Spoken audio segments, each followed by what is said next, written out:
ఘనమైనవి నీ కార్యములు నా ఎడల, స్థిరమైనవి నీ ఆలోచనలు నా యేసయ్యా.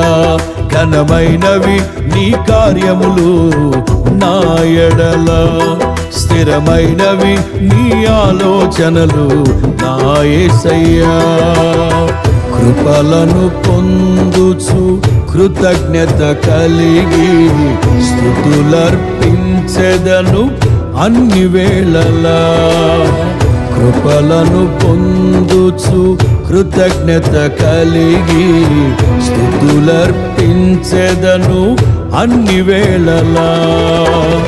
అనుదినము నీ అనుగ్రహమే, ఆయుష్కాలము నీ వరమే. అనుదినము నీ